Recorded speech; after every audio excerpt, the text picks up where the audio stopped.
So last episode, I got a comment by a person, and this person said that they thought that the rib is maybe a parallel to the breath of life. And I gave a glib comment about that. You can go back and look at it. It's all public. It's all out there. But it got me thinking about, well, what the hell does it symbolize? And it took me a bit of doing. I looked up some of the history of Genesis, and some people, depending on where you look, have different versions of what exactly happened. Some people say that the idea of the rib is a mistranslation from the Greek, which is a mistranslation of the Hebrew, basically amounting to that the word in Hebrew meant something on the side, like, his side or something. That's one of the ways you could use that word. And keep in mind, this is all from like a 10-minute Google search, so it's not, I'm not a scholar, and this isn't the point of the series. But the idea is that maybe it wasn't his rib, but it was something on his side, but it couldn't be like his arm, because that'd be kind of weird and crazy. So they chose rib as a sort of arbitrary thing. Some people say, no, it was actually the word baculum, if I'm pronouncing that correctly, which is his pee-pee bone. And that explains, the man and the woman and the Some people say that, oh no, that is a version of a Sumerian myth where the same thing essentially happens, but that's where they got it from. Some people think that they used it as a justification for why people in the olden days thought that men had fewer ribs than women, or one fewer rib, or whatever, as some sort of weird biological explanation. The point of that section of the story, I realized, isn't what's used. It's not the symbolism of the thing. It is actually the result. What God used to create Eve does not matter. What matters is that he created Eve out of something from Adam. Translation be damned. The essential is bone of my bone, or flesh of my flesh. It doesn't matter if God used his penis bone or rib or whatever, because God used Adam's whatever to create Eve so that Eve can be subservient to Adam as a piece of him, as coming from him, as an illustration of women's subordination to man, and how she should be subservient to him as Adam is subservient to God. I made a comment that, what if, because it doesn't say that Eve actually got the breath of life, that she doesn't have a soul?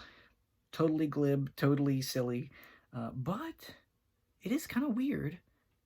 The first few chapters of Genesis are kind of poetic in a way. If you go back to chapter 1, it's almost like it's a poem, in the sense that it keeps going the same thing over and over again, and God did this, and God did that, and then it's broken by a section of like, the day and the night were the first day, and God said it was good. Everyone knows that one. And God said that it was good, and God saw that it was good, and God saw that it was very good. All of Genesis has that kind of repetition in it, and it is kind of funny that there's no there's nothing that says, and God took Adam's rib and molded the shape of Eve from the dust of the earth, and saw that it was too very good, and he breathed into her his breath of life, and she was woman. It wasn't something like that. It's just, he created her, and there she is, pooh, and kind of skips it over like it's a redundancy, which it kind of is.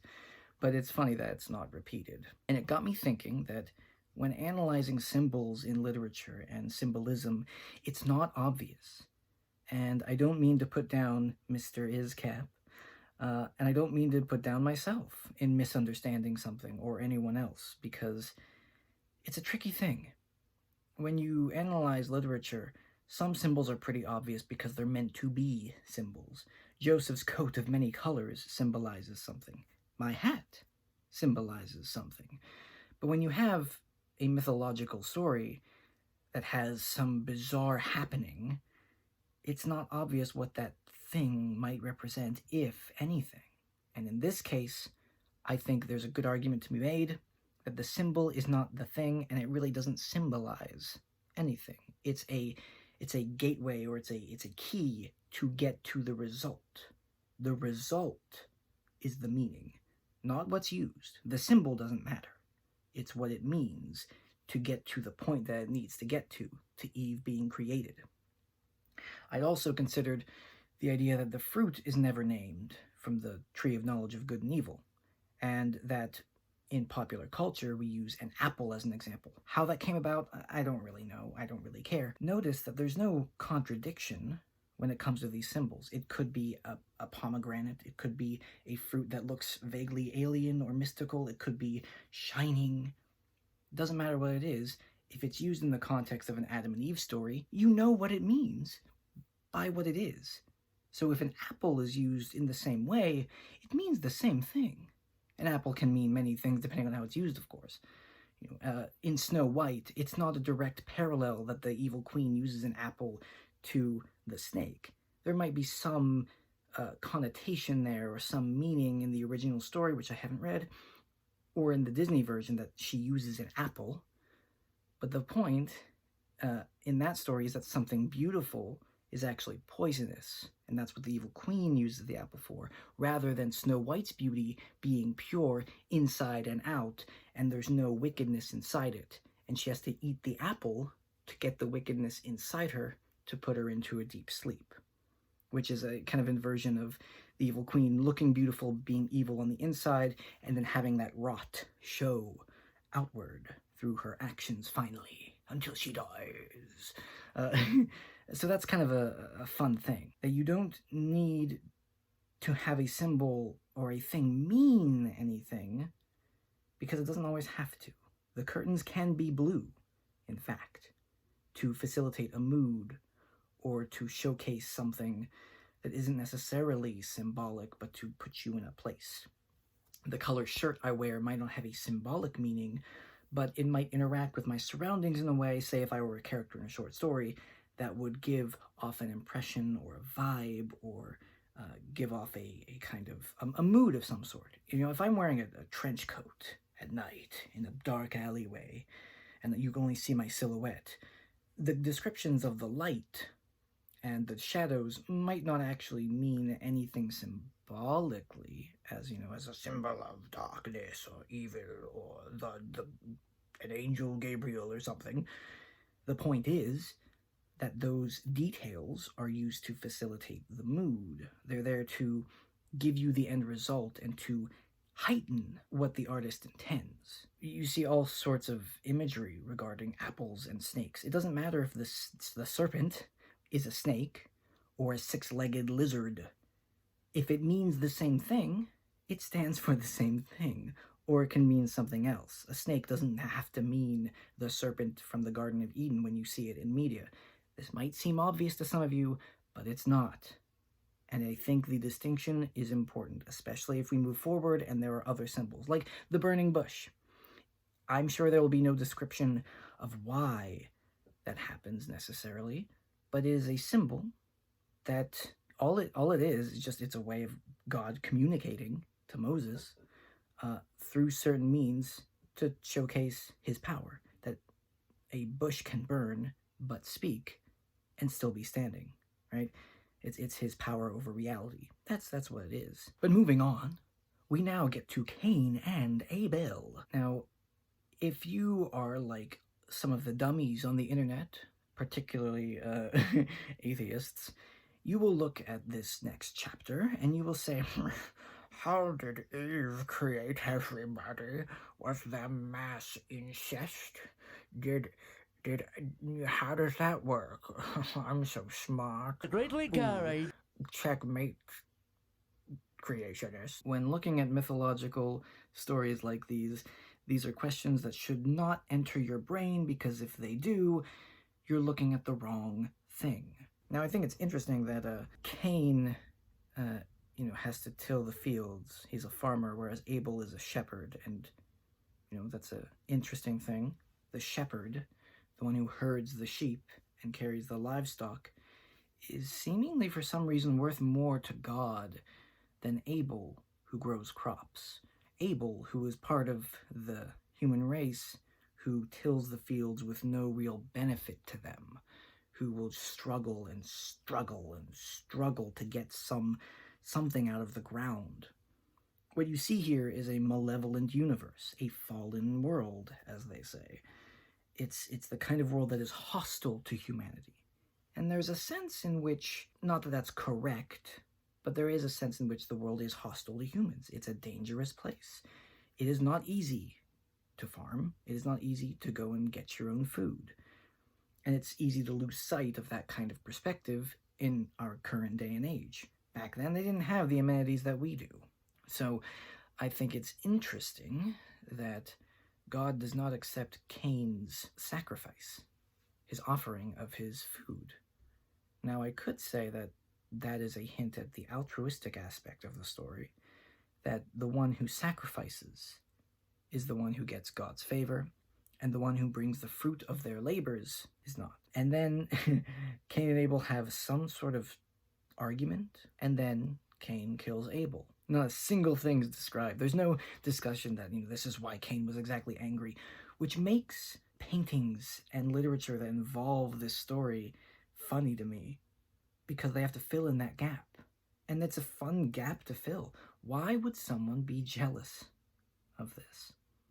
Well, based only on this account, what we can conclude is that Cain was jealous of Abel having favor with God, even though Cain was the firstborn. God marks Cain for his evil doing, and then says that you will walk the earth, and because Abel's blood spills into the earth and you were the one who spilt it, the earth will not yield to you. You are forever tainted, and your descendants might be tainted. And anyone who kills you or harms you, the mark will basically lash out at them and make their pain sevenfold that of Cain's. And yet Cain is still able to find a wife and bear Enoch. But the main thing that is funny to me about this whole situation is the idea of jealousy. It seems that most interpretations are that Cain was jealous of Abel, and that seems pretty clear from what little evidence we have. In most media, jealousy is seen as a result of a few different things. It's some sort of envy. It's some sort of wanting something that someone else has. It is being angry at the metaphysical fact of someone else's success as apart from your own. And depending on the media, depending on what you look at, depends on the meaning of jealousy to that person or that artist or that belief system. Some will say that, well, jealousy by itself is a wrong emotion, and there's a sense in which I would kind of agree with that. Jealousy is second-handed. It is not first-handed. It is a second-hand emotion that stems from having the other person as the standard. It is looking at another person and being frustrated at them achieving a value and not you. It is not you focusing on them. It is not you focusing on your values, meaning them, but it is you focusing on someone else. If your neighbor gets a good car, what's the proper emotion? Well, it depends on the context, of course. If your neighbor is a scumbag and you know that they do something bad or think they do and don't deserve that car, or they just got it as a handout or something, yeah, there's a sense in which you can be angry at that. You can be angry at the state of the world for promoting irrationality or for, having so many wrong things in it. But that should not be a sustaining emotion. It should give way to something else. There's a sense in which I sometimes feel something like jealousy toward people who are famous or who are successful in their field that I don't know why they deserve it, right? So if I look at someone like Stephenie Meyer, who wrote the Twilight books, and say these books are junk, why the hell are they so popular? Why does she make so much money? There are many reasons for that, and yet despite the quality of it, I have to step back after a while and say, well, okay, she's more accomplished than I am in some ways, and there's a sense in which I could learn from that. I could say, man, she is dedicated. She got those things out. She got a story and got the story she wanted. That's positive. So the negativity ebbs away to something that's a little more positive. I can still shake my fist and go, man, I don't like that. Or the horror movies that are just make butt tons of money. I can put my scorn at that, but it's not good to hold that because I should be chasing my values and not worrying about them. In Cain and Abel's case, it's a similar idea, but there's no way to be first-handed in this situation, because the whole crux of the jealousy, a second-handed emotion, is God's favor. Meaning, Cain and Abel do not show things to God as if he's a parent, like, a kid making a drawing and be like, look what I made. It is more that they have to make an offering to the God to please him. So there's no way to be first-handed in this situation.